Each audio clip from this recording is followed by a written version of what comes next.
Permettre aux auditeurs de la 44e promotion de découvrir Dakar et sa petite côte, tel est l'objectif de la sortie récréative organisée par le Centre ouest-africain de formation et d'études bancaires, COFEB, du 27 au 28 août 2022. La sortie récréative qui a allié pédagogie, découverte et loisirs a conduit les auditeurs de la 44e promotion du COFEB au Centre de protection des tortues du Sénégal, appelé Village des Tortues. Un centre situé à l'entrée de la presqu'île du Cap-Vert, dans la réserve spéciale botanique du village de Noflaye, exclusivement dédié à la préservation et à la reproduction des tortues. On a créé le village des tortues pour sauvegarder les tortues, mais aussi pour les préparer à leur programme de réintroduction des tortues dans les milieux naturels. C'est-à-dire on les libère, on les met en liberté. Voilà, donc ici au Sénégal, on en a 11 espèces de tortues. Sur les 11 espèces de tortues, il y en a des tortues de terre, il y en a des tortues d'eau douce et des tortues de mer. Donc on a une seule tortue de terre qu'on appelle la tortue surcata. C'est une grosse tortue qui peut peser au maximum 100 kg et qui peut vivre jusqu'à 150 ans. Donc c'est une tortue herbivore.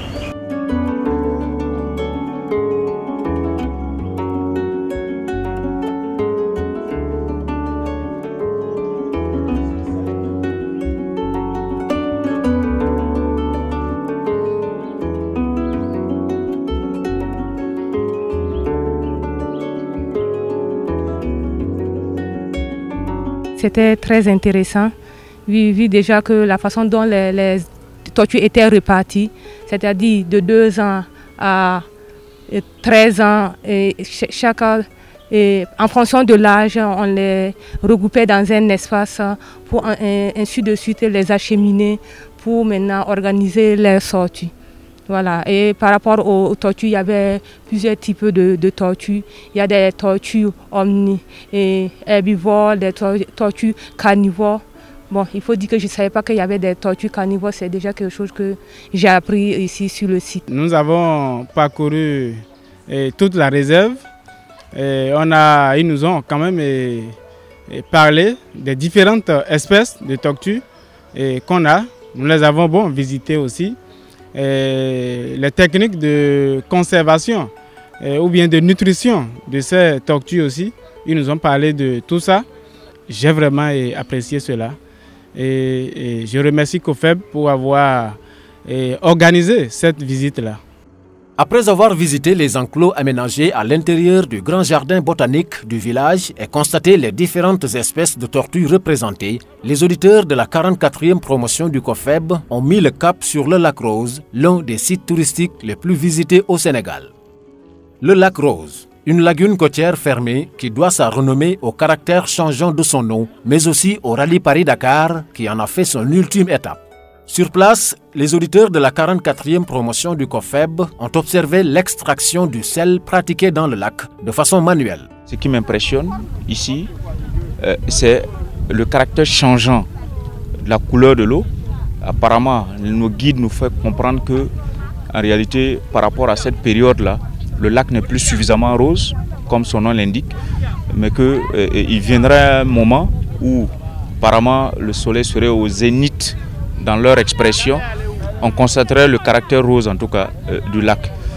Mais la seconde impression que j'ai, c'est le caractère en tout cas rémunérateur qui tourne autour du lac, notamment l'extraction du sel. Bravo au Sénégal qui en a pratiquement fait en tout cas un point d'attraction pour les touristes et également promouvoir en tout cas cet espace comme une activité au profit des dames. C'est un waouh. Après le lac Rose, c'est dans une belle ambiance dans le bus que les auditeurs de la 44e promotion du COFEB ont pris le chemin du plus grand centre touristique de l'Afrique de l'Ouest. Bienvenue à Saly Portudal, une station balnéaire située sur la petite côte au sud de Dakar qui totalise plus de 17 hôtels. Dès leur arrivée à Saly et après seulement quelques minutes de repos, les auditeurs de la 44e promotion du COFEB ont visité la ville de Mbour. Une étape importante qui les a menés au marché central et au quai de pêche de la ville. La visite du village artisanal de Saly, fondé en 1981, a été l'ultime étape de la sortie récréative des auditeurs de la 44e promotion du COFEB. En plus d'observer les artisans au travail, les auditeurs ont marchandé avec eux pour obtenir les meilleurs prix sur les articles choisis avant de regagner leur chambre d'hôtel. Au terme de la sortie récréative, les auditeurs de la 44e promotion du COFEB n'ont pas manqué d'exprimer leur sentiment de satisfaction à l'endroit des autorités de la Banque centrale des États de l'Afrique de l'Ouest en général et celle du COFEB en particulier. Nous apprenons beaucoup d'eux et s'il y a à conseiller, nous allons conseiller à nous de retour dans nos pays. Nous allons encourager nos collègues, nos frères et sœurs de venir se former encore au COFEB. Ce n'est pas que le savoir qu'on transmet au niveau du COFEB, il y a bien plus des valeurs que l'Africain a en soi et qu'on a tendance à oublier que le COFEB nous rappelle cela. Il n'y a pas un mot pour pouvoir qualifier ce que le COFEB a fait pour nous durant les 9 mois. Il n'y a pas un mot, j'en cherche, mais je n'en trouve pas. Mais le seul mot que je puisse dire, c'est un merci. À part d'être un centre, je peux dire que c'est un lieu où on nous apprend le savoir-vivre ensemble, former des équipes, se comprendre pour aller un peu plus loin. Surtout l'acceptation de l'autre. Le COFEB, c'est rien que de l'excellence.